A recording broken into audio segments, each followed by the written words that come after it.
want to talk to you about what happened before the Savior came into the world, before all of this took place. There you are. Today I'm going to speak on the subject before the silence breaks. Next week, I'll talk on the subject the night before the Savior arrives. And then the week after that, I'll talk about the night the world was changed. We're going to go back and reflect on a story that we have heard numerous times, that during this time of the year is something that's prevalent to us. But I pray that something awakens inside of us, that this is not just the word of the Lord for a season, but it is the word of the Lord for a lifetime. Because these passages we are going to reflect on is something that changed history and gave our lives the hope that we have today. These passages, I want to say it again, are passages that changed history, the history of the church. No longer do we have to go before a priest or go before someone. But the Bible tells us because of what Jesus has done for us, we can come boldly to the throne and we can speak to him. You know, in my life, and I don't know about yours, there's something mysterious and sometimes holy about the night before something big happens.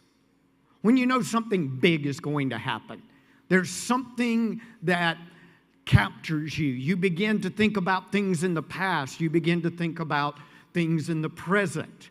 For Brenda and I, when we got married, she didn't know it, but my life had just been totally disrupted on a night that was supposed to be powerful and everything. Well, actually, it was our wedding day that I received a knock on the door of the apartment that we were going to share together, and I was relieved of my job on that morning. So my life changed. Where I was anticipating this great day, all of a sudden there was things that began to happen. It was still a glorious day. It was still a powerful day. Powerful enough that we've celebrated 39 years together. And yeah, I try and tell her, it's one of our little things now. We get up in the morning and I make coffee most of the time. She's told me it's my job now. So I get the coffee ready in the morning and we set out a paper towel and a stir stick on it. It lets us know that the coffee is ready. But we begin to write little notes to each other in the mornings. So that's the first thing we see whenever we go in because we get our coffee. You can't allow the power of the night before, remembering those things, to die. You've got to carry it through with you. And you have to keep doing those things. For some of you, the night before may have been your graduation. For me, the night was when I graduated high school. I mean, you talk about the miracle of all miracles. I graduated high school. That was unreal. I was as surprised as they were. Some of us, it's the night before a job or a major decision that took place. There's excitement, but there's also a degree of uncertainty. We're caught between what has been and what is about to happen. The gospel story, when we think about it, the gospel story doesn't begin with angels singing. It doesn't begin with a star in the sky. It doesn't begin with shepherds. It doesn't begin with any of those things. Do you know how this part of the gospel story starts? With silence. Because up until this point, there had not been a prophetic voice in over 400 years. When we come to the end of the Old Testament, there's 400 years of silence. There's not a voice of a prophet. There's not any of things that happen. When Malachi ends, It ends and there's 400 years of silence that takes place. No visions, no prophets, no fresh revelation, just silence. But God's silence doesn't mean God's absence. God's silence doesn't mean God's absence. Silence is not abandonment. Sometimes silence can be an incubation period.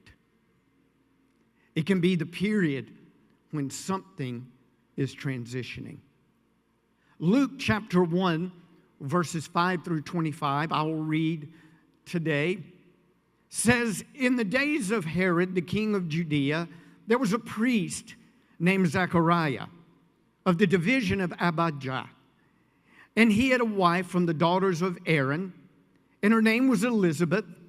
And they were both righteous before God, walking blamelessly in all of the commandments and the statutes of the Lord. But they had no child because Elizabeth was barren, and both were advanced in years.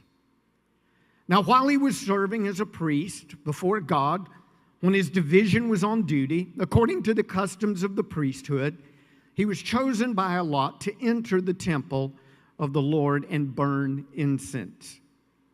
And the whole multitude of the people were praying outside at the hour of incense. When he would go in, there's a couple of things happening here. Number one, he's a priest. He and his wife have had no children. In that time frame, not having children was a grave thing. It was grievous. He was a priest. And so he was before the Lord doing the things that they should do all the time. And it came his time, there was a selection process that took place. And it came his time where he was selected to go into the temple to burn incense before the Lord. And everybody was standing outside. They would all come together and they would stand outside and they would pray as this was taking place. And there appeared to him an angel of the Lord standing on the right side of the altar of incense. And Zechariah was troubled when he saw him, and fear fell upon him. But the angel said to him, do not be afraid, Zechariah, for your prayer has been heard, and your wife Elizabeth will bear you a son, and you shall call his name John. And you will have joy and gladness, and many will rejoice at his birth. For he will be great before the Lord. He must not drink wine or strong drink, and he will be filled with the Holy Spirit even from his mother's womb. And he will turn many of the children to Israel to the Lord their God. And he will go before him in the spirit and the power of Elijah, to turn the hearts of the fathers to the children, and the disobedient to the wisdom of the just, and to make ready for the Lord a prepared people. And Zechariah said to the angel, how shall I know this? For I am an old man, and my wife is advanced in years. And the angel said to him, I am Gabriel, and I stand in the presence of God. And I was sent to speak to you and to bring you this good news. And behold, you will be silent and unable to speak until the day that these things take place, because you did not believe my words, which will be fulfilled in their time. And the people were waiting for Zechariah, and they were wondering at his delay in the temple. And when he came out, he was unable to speak to them. And they realized that he had seen a vision in the temple. And he kept making signs to them and remained mute. And when his time of service was ended, he went to his home. And after these days, his wife Elizabeth conceived, and for 5 months she kept herself hidden away. Thus the Lord has done for me in the days, she said, when he looked on me to take away my reproach from among the people. This is the word of God for the people of God. What happens during these times of our life? What happens in our life when we feel like God has become silent? What happens in the time in our life when we feel like our prayers are silent? Have you ever been there before? You know you're speaking prayers, but you wonder, God, are these silent prayers? Do you hear me? Do I need to be louder? What's going on, Father? What's going on? But we have understood that a lot of times, before something takes place, that there is silence. I wish it was always as soon as I prayed, there was an answer right behind it. I think many of us would pray more, right? But many times we lose hope because of silence. And we come to believe that what is happening in our life is what God has desired for us.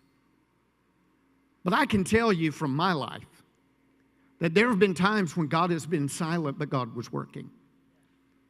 When I didn't understand all the things that were happening, and it felt like my prayers were silent, and it felt like God was silent, it felt like heaven was silent, and I felt like, okay, God, maybe this is just the way it's supposed to be. But the problem within your mind saying, well, maybe this is just the way it's supposed to be, sometimes closes the door on what God really wants to do.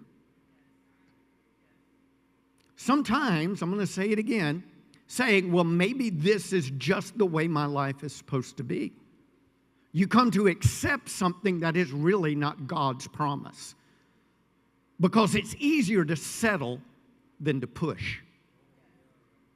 It's easier to settle than to push. I've heard the acronym for push, pray until something happens. Where you have to keep going and you have to keep going in there. So there's a time of waiting in silence. At the time of Christ's birth, nations were restless, people were oppressed. Rome was ruled with fear. Israel was spiritually dry. Generations had passed waiting for a promise that they had never seen fulfilled. Generation after generation, 400 years of silence. We love promises, but we hate waiting. Yet waiting is often, listen to me, waiting is often the delivery room for miracles. I'm going to let that settle for a moment. Waiting is often the delivery room for miracles. Older generations prayed, when will the Messiah come? Younger generations asked, will the Messiah ever come at all? And you may have asked similar questions. You may have been saying, God, are you still there? God, do you still speak? God, do you see what I'm going through? You see, the time before the birth of Christ teaches us something. God may be silent, but He is not still. God may be silent, but He is not still. I think it's the book of Nahum where it says the clouds are the dust of God's feet. Whenever I wonder if God is silent, I look up into the heavens and I see the clouds moving and I go, oh God, you're moving. I look up into the night and I see the stars and it tells me, it reminds me that He just flung them out and all across the world, people are seeing His handiwork. God may be silent, but He is not still. Sometimes God doesn't say anything because He's busy doing something else. He's over here working all things together for our good. He's over here saying, trust in me, lean not to your own understanding. Acknowledge me, and in all your ways I'm going to direct your path. You need to just be still. Allow the silence to permeate your being and do what you know to do when God is silent, which is seek the Lord while He may be found.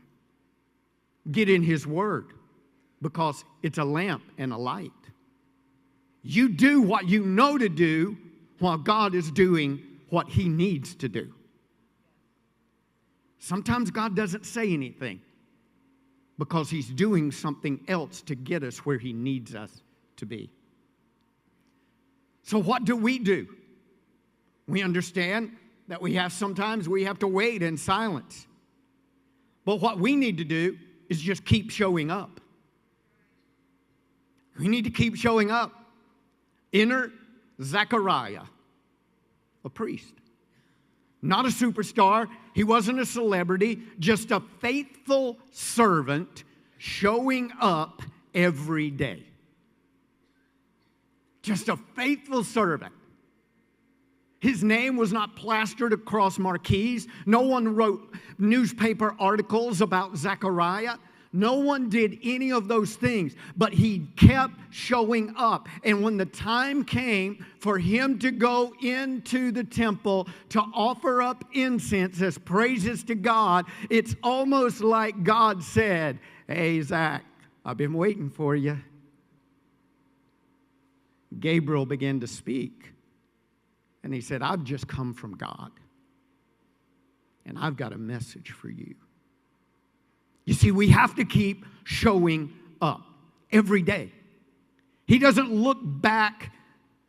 Zechariah doesn't have a book named after him. He doesn't preach to thousands. He simply obeys.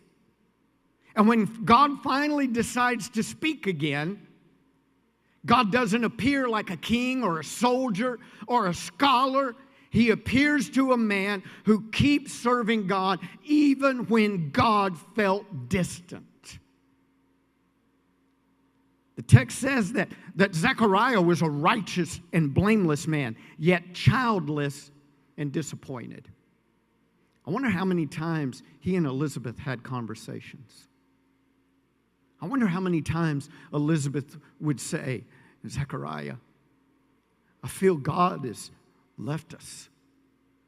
Everyone else has a child. You're a priest. Surely because of your position in life, your social status, surely because of all of these things, surely because of your title, God would hear us before he would hear somebody else."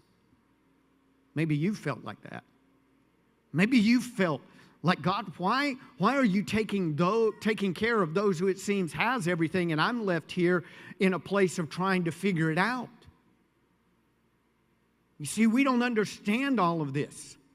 We don't understand how it happens.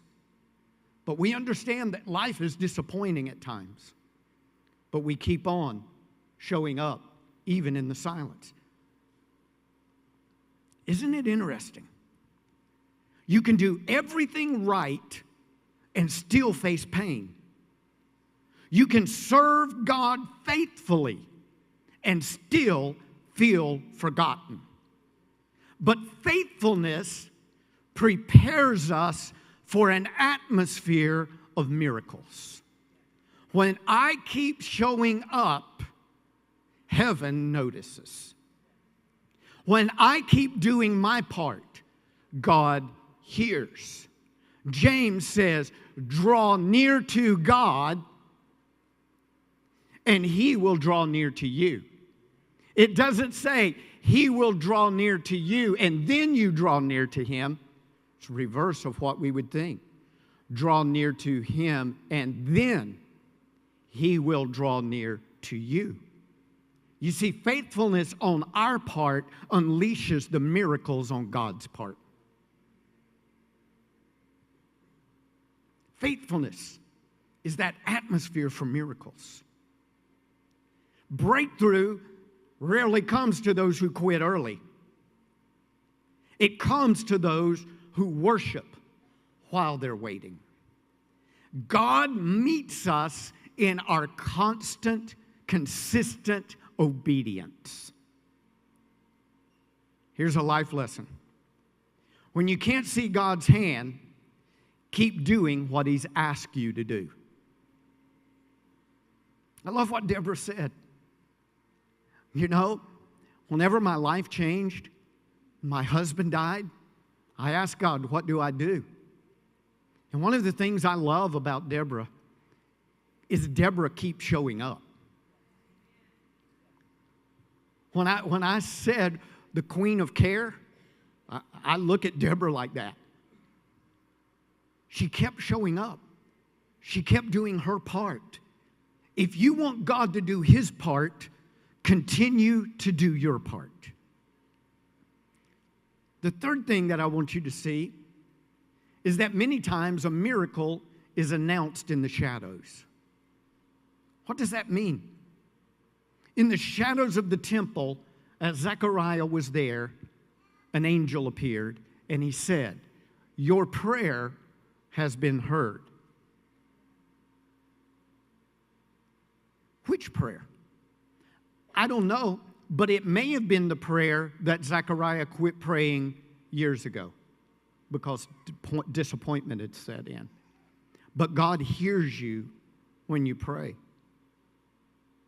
The prayer was heard. Sometimes God answers prayers right away when you've stopped believing. Sometimes God answers prayers right when you think and you stop believing. He comes in. God begins the story of Jesus by announcing a different birth. Think about that. The birth of Jesus is announced not by, "Hey guys, Jesus is coming. The silence is over with. The Messiah is there." The announcement of Jesus came through a different birth. And your miracle may come through a different source than you have been banking on. Born to an old couple in a forgotten place at an unexpected time. Because God always starts below the surface. Before the world sees revival, God begins to raise up revivalists. Before the light shine, God has people trimming the wicks. Everything God does publicly is the result of something that God has done privately. Some of you are living here today in the prelude, the beginning, the maturing point of a breakthrough. You don't see it yet, but God is forming you, and God is forming His miracle. Your waiting season may be in the womb of your next season. You may be carrying, without even realizing, the miracle inside of you that God has for your next season. It happens sometimes in silence. It happens when we keep showing up. So what do we do when God is silent? What do we do? Pastor, you've told us a story. You've told us these things. You've given us some points that we can chew on. So now tell me what to do. Tell me how to live it out. Number one, you have to trust God's heart when you can't hear His voice. You trust the heart of the Father, because the heart of the Father is for His children. The heart of the Father. Silence tests whether you believe God's character or just His activity. Sometimes we trust God because of the activity that is taking place. It's easy to trust God when there's a revival spirit taking place. It's easy to trust God when everything is going good. It's easy to trust God when miracles are happening. It's easy to trust God when people are being healed left and right and you feel like your healing is coming. But do we still trust God in the seasons of inactivity on God when God is working something else together to show His power? Number two, you have to stay faithful even when you don't see the results. Don't abandon what God told you because you don't see what you expected. Don't abandon what God told you because you don't see what you expected. Number three, expect miracles in ordinary places.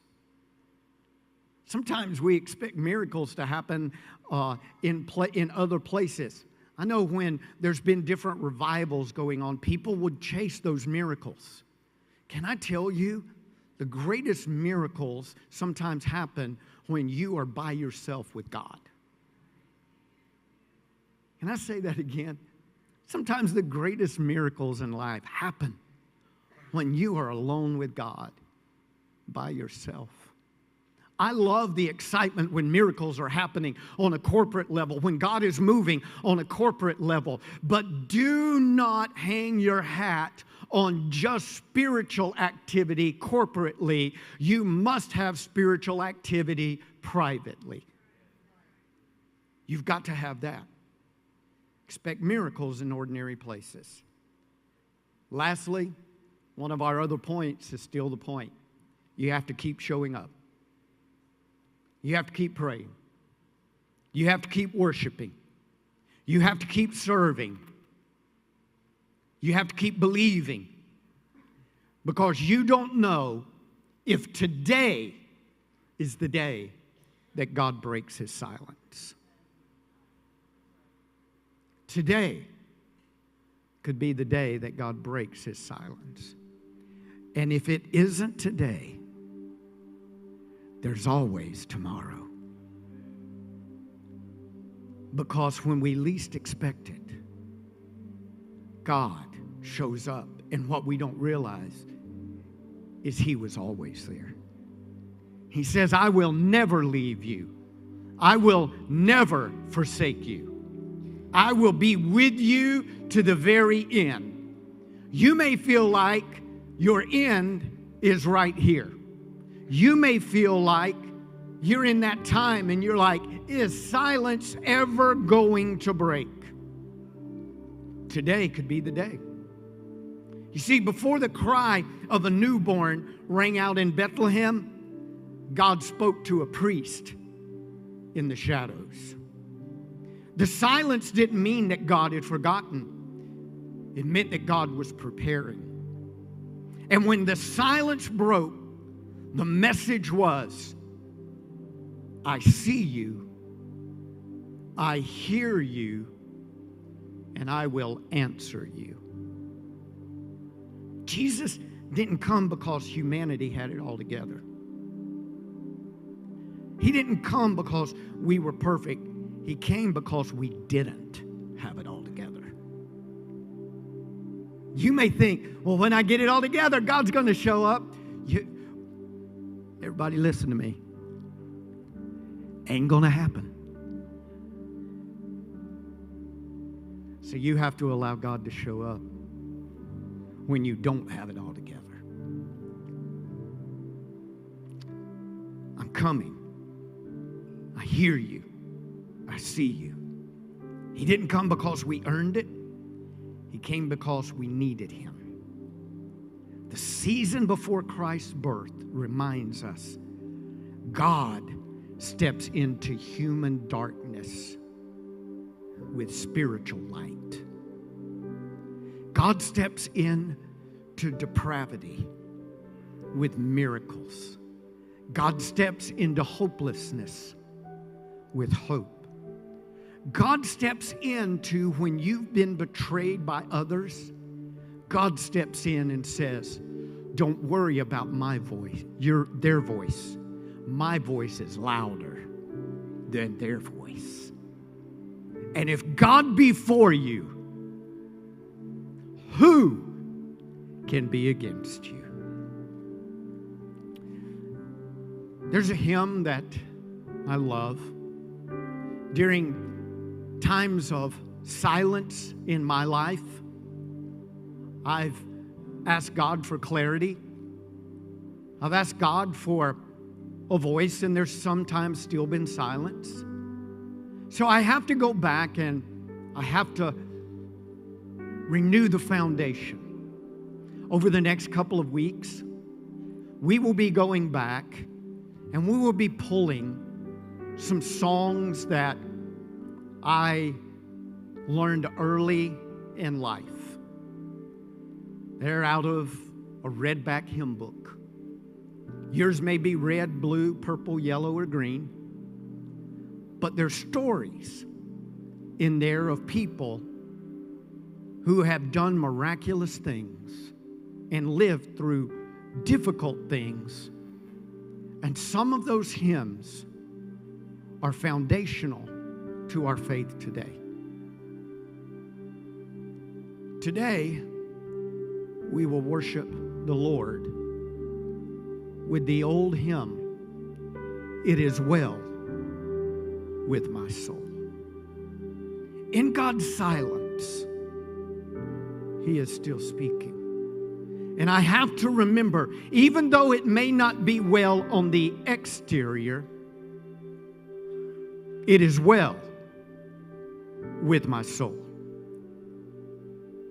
You may have heard the story, but it bears reading again. Horatio Spafford was a successful lawyer, a businessman, and a devout Christian. Listen to that, a devout Christian who lived in Chicago in the late 19th century. However, his life was marked by tragedy and loss. In the Great Chicago Fire of 1871, it destroyed much of his real estate holdings, and the death of his only son shortly thereafter. Despite these setbacks, Spafford remained committed to his faith and continued to work tirelessly to help others, including those affected by the fire and those in need of spiritual guidance. In 1873, Spafford decided to take his family on a trip to Europe, hoping that the change of scenery and the opportunity to meet with fellow Christians would lift up their spirits. Spafford's wife, Anna, and their 4 daughters boarded a ship named the Ville de Havre and set sail for Europe. However, tragedy struck once again when the ship they were in collided with another ship in the middle of the Atlantic Ocean and sank, killing 226 passengers, including Spafford's 4 daughters. Can you imagine? Upon receiving news of the tragedy, Spafford immediately set out for Europe to be with his grieving wife. And while on the journey, Spafford wrote a poem that would later be set to music and become one of our most beloved hymns of all times. It is well with my soul. The hymn speaks of finding peace in the midst of suffering and loss. It has resonated with millions around the world over a century. Its haunting melody and powerful lyrics have been sung at countless funerals, memorial services, and other occasions where people seek comfort and solace.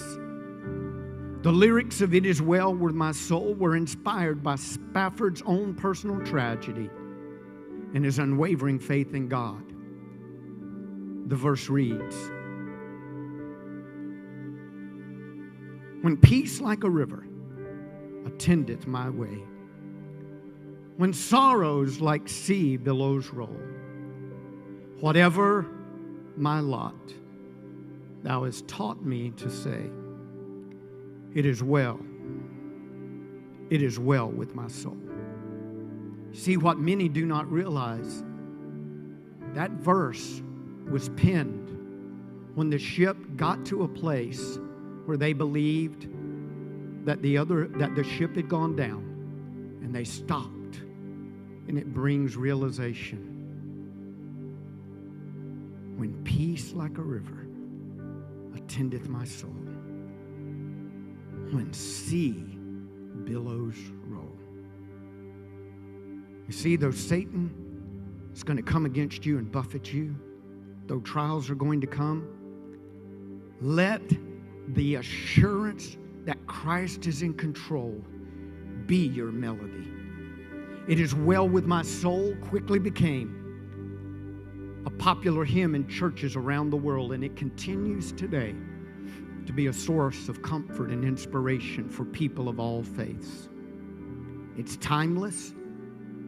Its message of finding peace in the midst of suffering is a testament to the power of faith and the resilience of human spirit. When Christ is silent, He is still there. When sea billows roll, I still know it is well with my soul. People of God, worship the living God. When peace like a river attends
promise.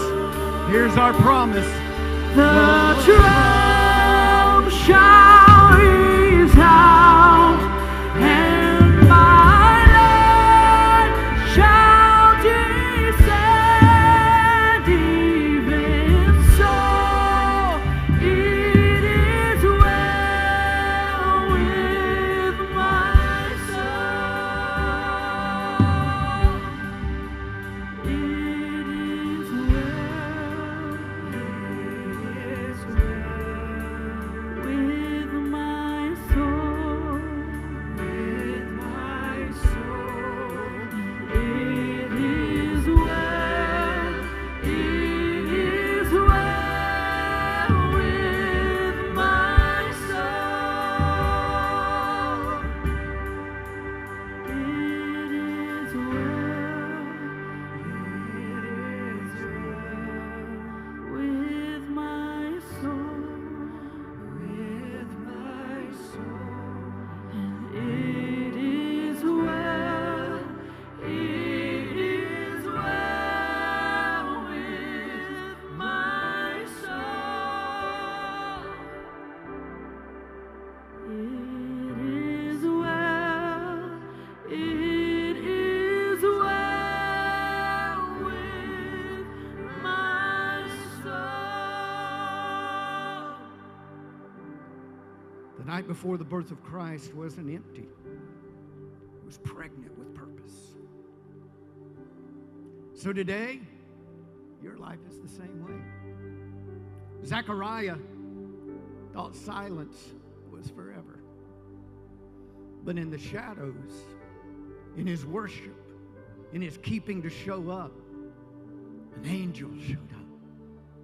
And he said, my name is Gabriel, and I have come from the Lord, and I have this message for you. So today, as pastor, as priest of this church, I come with a message for you. Delay is not denial. Silence is not final. God's voice is still echoing through the ages. God's voice is still echoing through the ages. And one day every knee shall bow and every tongue shall confess that Jesus Christ is Lord. Keep showing up. Keep holding on. Keep walking in faith, because greater is He that is in you than he that is in the world. Come on, people of God. Give the Lord of Lords and the King of Kings praise.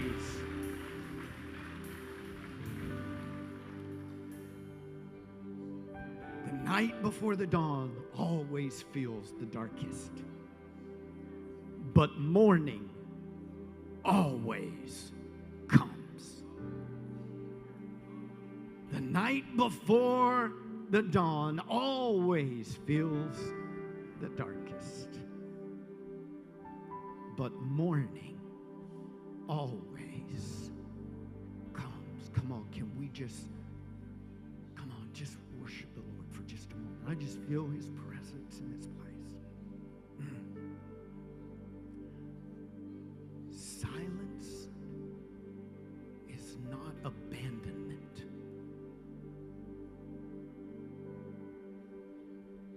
Silence is not abandonment.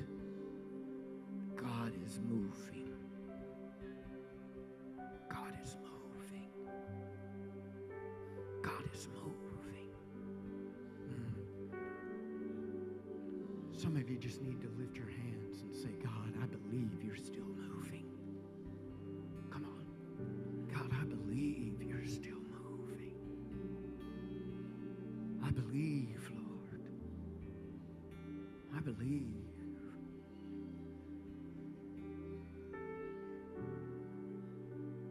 I hear a word of the Lord coming to my spirit. This is what I hear. You have been standing with a towel in your hand. And that towel is the towel that you're ready to throw in to say, I'm done. It's something that happens when a boxer has been defeated. And a towel is thrown in to say, he's done. He can't go on anymore. But I hear the Lord saying, the towel that you are holding is not a towel to be thrown in to say you're done. It's a towel to pick up like I did when I washed my disciples' feet. And it is a towel to be used in serving. I said, the towel that you're holding that says, I am defeated, I am down, I quit. It is not a towel that you own. You do not own it. The towel is the Lord's. And the Lord would say to you today, pick up that towel. Take that towel and begin to serve others. I have not called you to be a quitter. You are a child of God. You are an anointed one. You are the king you are the one that walks beside the king. I know your name. It is written in my book. Pick up your towel. It is not a towel of defeat. It is a towel of serving, because it is well with your soul. Hallelujah. It is well. It is well with my soul. With my soul. And it is well. It is well with my soul. If you need to just step out and worship, you can do it. It is well. It is well with my soul. With my soul. And it is well. It is well with my soul. And here's the hope.